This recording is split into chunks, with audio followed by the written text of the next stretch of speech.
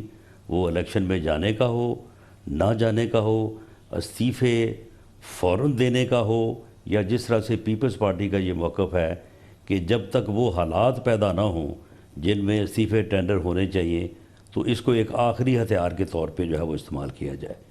تو یہ جو ہے یہ فیصلہ پی ڈی ایم کے پلیٹ فارم پہ ہوگا اور کنسنسس کے ساتھ ہوگا. یہ ایک اور بہت اہم معاملہ ہے، اور آج ہم نے دیکھا کہ جو پی ڈی ایم کا مردان میں جلسہ ہوا ہے اس میں محترمہ مریم نواز نے ایک بار پھر کہا کہ یہ پی ڈی ایم کا استعفوں کے حوالے سے یہ فیصلہ ہے کہ ہم استعفے دے دیں، ہمیں 400 اراکین کے استعفے منہ پہ پھینکنے چاہیے، اور استعفوں کے معاملے پہ کوئی دو رائے نہیں ہے.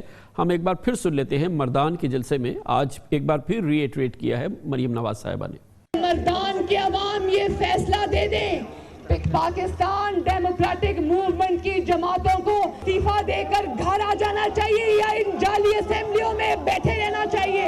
استعفے اٹھا کے ان کے منہ پر مارنے چاہیے. 400-500 استعفے جب آ جائیں گے تمہارا ایک دن اس ملک میں وزیر اعظم جعلی وزیر اعظم رہنا مشکل ہے. یقیناً مریم صاحبہ کی اور نواز شریف صاحب کی یہ رائے ضرور ہے، لیکن ہمیں بھی ہمارے انتہائی مصدقہ ذرائع نے بتایا، آج تمام میڈیا میں بھی بات سامنے آ رہی ہے کہ پیپلز پارٹی کا بہرحال فیصلہ ہو چکا ہے، زرداری صاحب کا فیصلہ ہو چکا ہے کہ استعفے نہیں دینے چاہیے، استعفے نہیں دیے جائیں گے. سینٹ الیکشن کے لیے انہوں نے اپنے امیدوار بھی شارٹ لسٹ کرنا شروع کر دیا، اور بھرپور انداز میں پاکستان پیپلز پارٹی سینٹ الیکشنز کا حصہ بنے گی اور استعفے نہیں دے گی. جب پی ڈی ایم کی میٹنگ ہوتی ہے اس میں کیا پیپلز پارٹی کی یہ رائے سامنے آتی ہے؟ نہیں، پیپلز پارٹی نے کبھی بھی یہ رائے ان الفاظ میں جن الفاظ میں آپ نے بیان کی ہے کبھی یہ رائے نہیں دی، بلکہ میٹنگز کے علاوہ بھی جب انفارمل ملاقاتیں ہماری ان کے ساتھ ہوتی ہیں وہاں پہ بھی کبھی انہوں نے ان الفاظ میں جو ہے وہ بات نہیں کی. ہاں، وہ یہ بات ضرور کہتے ہیں، اور اس بارے میں ہمارے اندر بھی یہ رائے موجود ہے کہ جب استعفے دیے جائیں تو اس کے بعد پھر ضمنی الیکشن نہیں ہونا چاہیے، پھر جنرل الیکشن ہونا چاہیے، اور حکومت کو اس حد تک جو ہے وہ مجبور کر دینا چاہیے، اس حد تک دباؤ بڑھا دینا چاہیے کہ حکومت جو ہے وہ جنرل الیکشن کی طرف جائے، حکومت جو ہے وہ مستعفی ہو، نہ کہ ضمنی الیکشن کی طرف. تو اس لیے یہ وقت کے تعین کا جو ہے یہ ایک معاملہ ہے، اور اس کے اوپر اس میں کوئی شک نہیں کہ استعفے دینے کے بعد اگر اپوزیشن نے پھر ضمنی الیکشن کروانے ہیں تو پھر استعفوں کا فائدہ نہیں ہے. ہم اپنے دباؤ کو، اپنی تحریک کو اس درجے پہ لے کے جائیں گے کہ استعفوں کے بعد حکومت جو ہے وہ ختم ہو، یہ جعلی دور جو ہے، یہ ناہر ٹولہ جو ہے یہ ملک کی جان چھوڑے اور الیکشن ہو. راڑ صاحب، جو آخری پی ڈی ایم کی میٹنگ ہوئی تھی جس میں مولانا فضل الرحمان نے باقاعدہ اعلان کیا تھا کہ 31 دسمبر تک تمام سیاسی جماعتیں اپنے جو ممبران ہیں ان سے استعفے اپنے پاس جمع کر لیں گی. 31 جنوری کو ہم یہ فیصلے اور یہ استعفے لے کے اسلام آباد جائیں گے، وہاں پہ دھرنا دیں گے، اور پھر یہ استعفے جو ہیں وہ دے دیے جائیں گے، سرنڈر کر دیا جائے گا. گویا آپ یہ فرما رہے ہیں کہ ابھی استعفے جمع بھی کر لیے جائیں گے، مگر یہ دیے جائیں گے یا نہیں عملاً اسپیکرز کو، یہ ابھی طے نہیں ہے. دیکھیں، جو یہ ایکسرسائز 31 دسمبر تک مکمل کرنے کی ہے، پاکستان مسلم لیگ نے وہ اپنی ایکسرسائز مکمل کر لی ہے، اور ہم نے وہ اپنی ایکسرسائز 100% مکمل کر لی ہے، این اے سے بھی اور صوبائی اسمبلی سے بھی. اور جہاں تک پیپلز پارٹی کا تعلق ہے تو پیپلز پارٹی نے بھی یہ ایکسرسائز مکمل کر لی ہے، اور پیپلز پارٹی نے ہمیں خود بتایا ہے کہ ہم نے استعفے جمع کرنے کی ایکسرسائز مکمل کر لی. اور میرے ذاتی علم میں ہے کہ جو ان کے ممبرز ہیں صوبائی اسمبلی پنجاب میں، ان سے استعفے لے لیے گئے ہیں. ڈاکٹر صاحب، اب جو وہاں چیز تو یہ ہے استعفے سرنڈر کرنا، اسپیکر کو دینا. استعفے لے جانا تو کوئی مقصد نہیں، لے لینا تو کوئی مطلب نہیں نا. اصل چیز تو یہ ہے جس کا کوئی اثر ہے، جو میننگ فل ہے، جو خبر ہے کہ اسپیکرز کو دے دیے جائیں یہ استعفے. وہ آپ فرما رہے ہیں کہ اس کی کوئی تاریخ طے نہیں. نہیں، یہ استعفے میرا نہیں خیال کہ پی ڈی ایم اس طرح سے دے گی کہ بڑے آرام سے، بڑے جو ہے وہ پروٹوکول سے جائے گی اور جا کے کہے گی لیں جی اسپیکر صاحب ہمارے استعفے، اور ان کو قبول کر لیں اور اس جعلی حکومت کو اور تقویت دینے کے لیے الیکشن کروا لیں. ایسا نہیں ہوگا. جب اسلام آباد جائیں گے تو اسلام آباد جانے کے اپنے مضمرات ہیں. جب اسلام آباد جائیں گے تو ہمارا تو ماننا یہ ہے کہ یہ حکومت جو ہے یہ مستعفی ہوگی, اور مستعفی ہوگی تو پھر شاید استعفے ٹینڈر کرنے کی جو ہے وہ نوبت ہی نہ آئے. اچھا, آپ یہ خیال ہے کہ شاید جب آپ جائیں گے تو استعفوں سے پہلے ہی یہ حکومت ختم ہو جائے گی, یہ جنوری تک ہو جائے گا رانا صاحب؟ نہیں تو یہ کیوں نہیں ہو سکتا؟ یہ نہیں, میں یہ نہیں کہہ رہا, میں پوچھ رہا ہوں آپ سے ایک جعلی مینڈیٹ کی حامل حکومت کا ختم ہونا کوئی اتنی جو ہے وہ کوئی اچنبے کی بات تو نہیں ہے. یہ ختم ہونی چاہیے. سارا ملک جو ہے وہ تباہی کے دہانے پہ پہنچ گیا ہے. ملک کی اکانومی, آپ یہ فرما رہے ہیں کہ استعفے کی ضرورت نہیں پڑے گی, استعفوں کے بغیر ہی ختم ہو جائے گی حکومت؟ نہیں, میں کہتا ہوں کہ ضرورت جو ہے وہ ایک استعفوں کا آخری دھکا جو ہے اس کی اگر ضرورت پڑے تو وہ بالکل وہ ہمارے ہاتھ ہونا چاہیے. اور استعفوں سے متعلق دیکھیں, میں آپ کو پی ایم ایل این کی پالیسی واضح کر دوں. پی ایم ایل این جو ہے وہ بالکل استعفے ٹینڈر کرنے کو تیار ہے. فیصلہ پی ڈی ایم نے کرنا ہے. ہم پی ڈی ایم سے ایک قدم آگے بڑھ کے کوئی کام نہیں کریں گے. ہم پی ڈی ایم کے فیصلے کا احترام کریں گے اور کوشش یہ کریں گے کہ تمام جماعتیں جو مل کے فیصلہ کریں. یہ فیصلہ ہوا ہے کہ دھرنا دیا جائے اسلام آباد میں جا کے؟ دیکھیں, دھرنے سے متعلق جو ہے وہ دو رائے موجود ہیں. ایک رائے یہ ہے کہ جنوری یا فروری کا جو فرسٹ ویک بن رہا ہے دھرنے کا, تو وہ موسم جو ہے وہ کوئی سوٹیبل نہیں ہے دھرنے کے لیے. تو ایک تجویز یہ ہے کہ اس دن یہ دھرنا جو ہے یہ جب اسلام آباد جا کے کنکلوڈ ہو تو وہاں پہ پھر ایک اور الٹیمیٹم دیا جائے اس حکومت کو کہ یہ اس سے پہلے, جس طرح سے 31 جنوری کا الٹیمیٹم ہے کہ یہ استعفیٰ دیں, ایک اور الٹیمیٹم دیا جائے جو 23 مارچ کا ہو سکتا ہے, جو 23 اپریل کا ہو سکتا ہے. اور اس تک اگر استعفیٰ نہ دے تو پھر دوبارہ سے جو ہے وہ ایک لانگ مارچ جو ہے اس کی صورت میں جایا جائے, اور پھر وہاں 23 مارچ سے لے کے 23 اکتوبر تک جو ہے وہ دھرنا جو ہے وہ بڑی آسانی سے دیا جا سکتا ہے. اچھا, تو یہ اب جو پروگرام ہے وہ اکتوبر تک کا ہے کہ 23 مارچ سے 23 اکتوبر کے دوران کبھی دیا جا سکتا ہے. یہ بھی فرما دیجئے گا کہ سینٹ الیکشن اس سلسلے میں مانے نہیں ہے, جو سینٹ الیکشنز ہونے اس کی پی ڈی ایم کو پرواہ نہیں ہے, وہ ہوتے رہیں. کامران خان صاحب, یہ بھلے یہ 23 مارچ ہو, 23 اپریل ہو, 23 اکتوبر ہو, ہم اب اس کی جان نہیں چھوڑیں گے. یہ جو کہتا تھا کہ میں کسی کو نہیں چھوڑوں گا, اب انشاءاللہ تعالیٰ ہم اسے نہیں چھوڑیں گے. استعفے اور تحریک اور سب چیزوں میں سینٹ الیکشن کوئی میٹر نہیں کرتا, وہ ہوتے رہیں اپنے وقت پہ. یہ پی ڈی ایم کی تحریک میں کہیں اس کا حصہ نہیں ہے. نہیں, دیکھیں, کوئی یہ کبھی پی ڈی ایم کی میٹنگ میں یہ بات نہیں زیر غور آئی کہ جی اگر سینٹ کے الیکشن سے پہلے تحریک جو ہے اس کو کنکلوڈ کر لیں اور اس کے بعد جو ہے وہ تحریک جاری نہیں رہ سکتی. تحریک نے اس حکومت کے جب تک یہ حکومت گر نہیں جاتی, اس حکومت کا خاتمہ نہیں ہوتا, اس وقت تک اس نے جاری رہنا ہے. سینٹ کا الیکشن ہو, ضمنی الیکشن ہو, نہ ہو, اس سے کوئی غرض نہیں ہے. بہت بہت شکریہ. رانا ثناء اللہ خان صاحب ہمارے ساتھ موجود تھے. کمرشل بریک, اس کے بعد ذکر کریں گے. حکومت آج ایک قدم آگے بڑھی ہے, ریفرنس تیار ہوا, صدر عارف الوی نے اس پہ دستخط کر دیے, سپریم کورٹ میں دائر ہو گیا. رائے مانگی ہے حکومت نے کہ سینٹ کے انتخابات میں اوپن بیلٹ ہونا چاہیے. کیا حکومت اس سلسلے میں متعلقہ قانون میں کر سکتی ہے یا نہیں؟ سپریم کورٹ اس سلسلے میں اپنی رائے دے گی. کیا رائے ہو سکتی ہے, اس پر بات کریں گے. ہمارے ساتھ موجود ہیں پاکستان کے بہت ہی معزز طویل عرصے تک سینیٹر رہے, چیئرمین سینٹ بھی رہے, جناب وسیم سجاد, جو نامور سینئر قانون دان بھی ہے. وقفے کے بعد ہمارے ساتھ ہوں گے. Welcome back. ہم سب پاکستانی بہت اچھی طرح سے جانتے ہیں کہ جب بھی ملک میں سینٹ کے الیکشنز کی بات ہوتی ہے, الیکشنز ہوتے ہیں, اسمبلیز کے اراکین کی مبینہ نیلامی, ووٹوں کی خرید و فروخت یعنی ہارس ٹریڈنگ کے الزامات کھل کے سامنے آتے ہیں اور بلا تردید ثبوت سامنے آتے ہیں.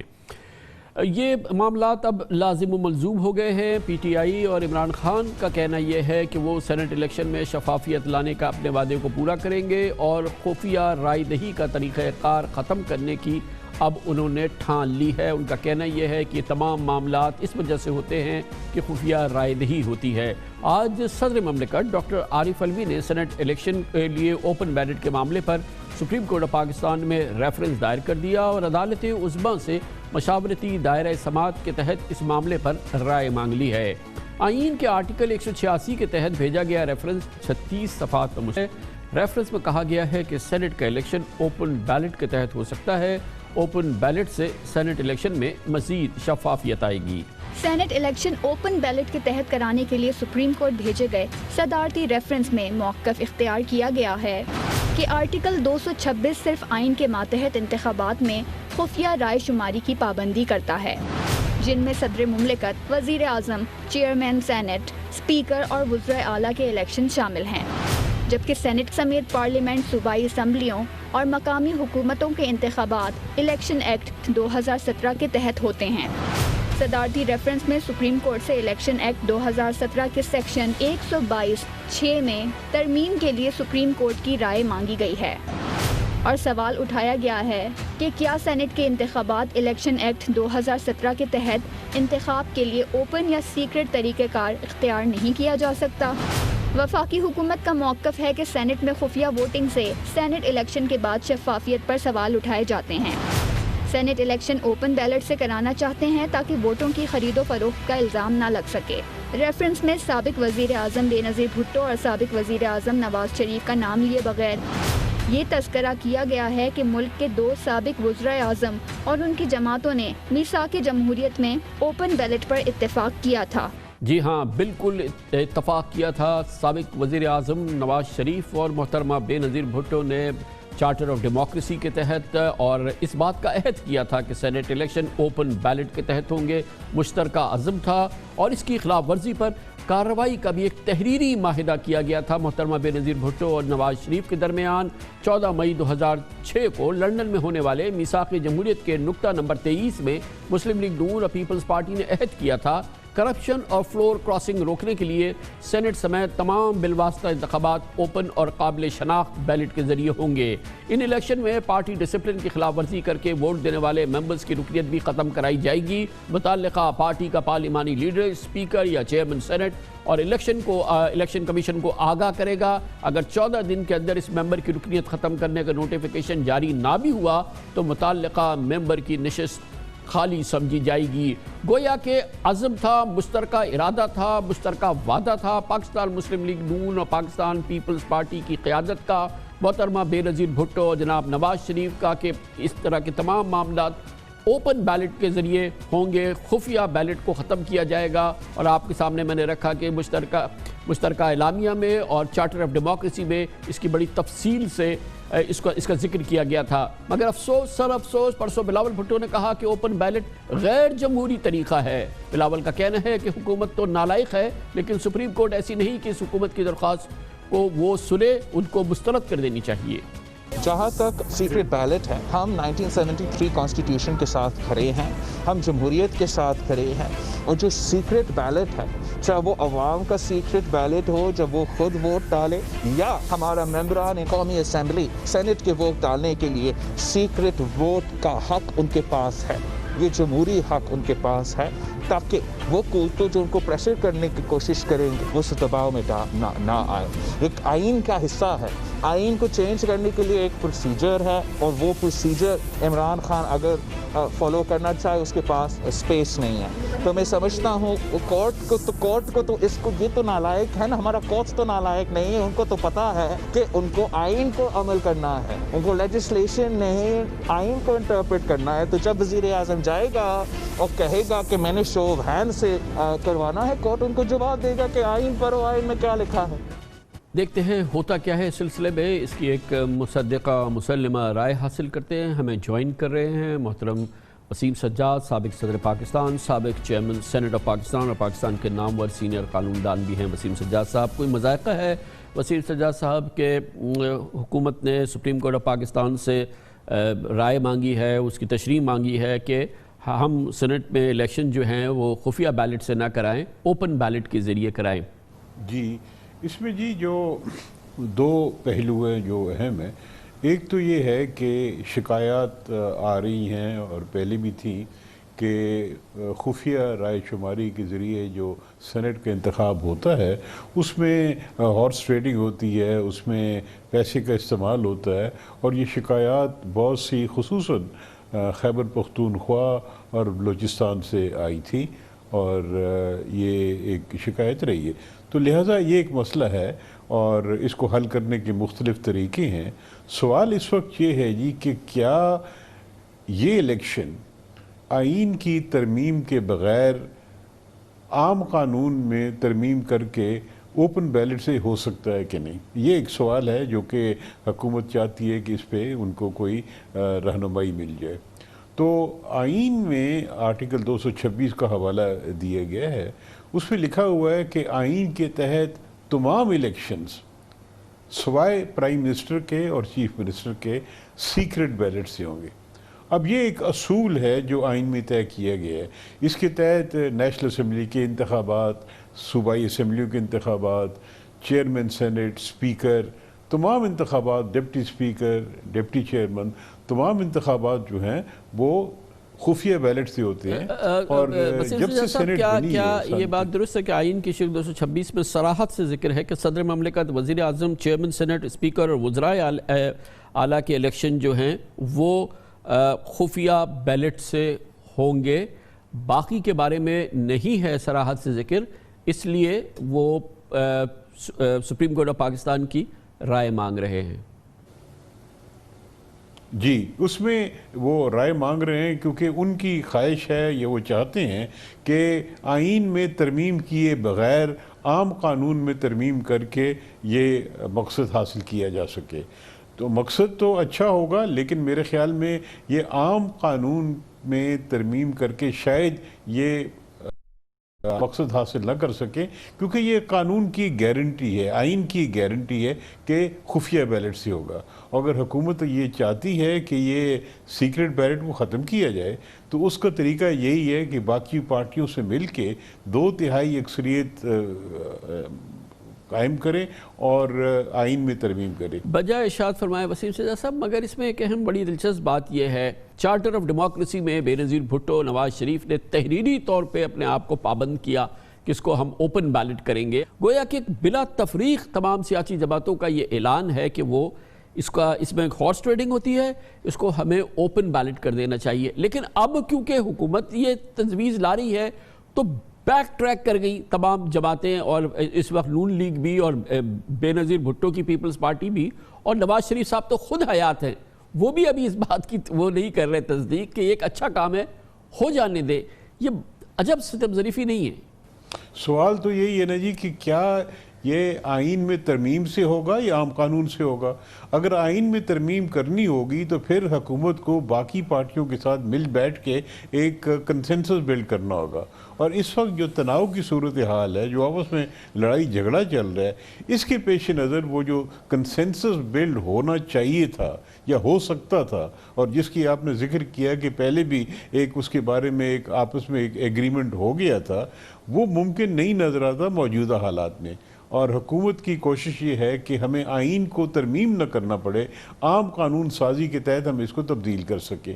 عام قانون سازی حکومت کے اختیار میں ہے کیونکہ وہ قومی اسمبلی میں ان کی اکثریت ہے اور سینٹ میں بھی ان کی اکثریت آ جائے گی، لہذا وہ ان کو آسان طریقہ نظر آتا ہے. لیکن سوال یہی ہے کہ کیا عام قانون میں صراحت سے اس کا ذکر نہیں ہے. صراحت سے اگر ذکر ہے تو صدر مملکت، وزیر اعظم، چیئرمین سینٹ، اسپیکر اور چیف منسٹرز کا ہے. اور یہ الیکشن جو ہوتے ہیں یہ الیکشن ایکٹ کے تحت ہوتے ہیں، اور الیکشن ایکٹ میں حکومت جو ہے اس کے خیال میں وہ ترمیم کر سکتی ہے، اسی لیے وہ شاید سپریم کورٹ سے اس کے لیے رہنمائی مانگ رہی ہے. جی، یہی ان کا موقف ہے جی، اور سپریم کورٹ اس پہ فیصلہ کرے گی کہ کیا آئین میں ترمیم کی ضرورت ہے یا الیکشن ایکٹ میں. کیونکہ جو بیشتر چیزیں ہیں سینٹ کے متعلق، یعنی اس کے اختیارات، اس کی نمبرز کتنے ہوں گے، اس کا الیکشن کا طریقہ کار، وہ سینٹ کے جو ممبران ان کی کوالیفیکیشنز، ڈسکوالیفیکیشنز، یہ ساری چیزیں آئین کے اندر ہیں. تو لہٰذا یہ ایک اہم سوال ہوگا اور سپریم کورٹ کے سامنے اب لایا گیا ہے کہ کیا یہ الیکشن جو ہے وہ آئین کے تحت ہے یا عام قانون کے تحت ہے.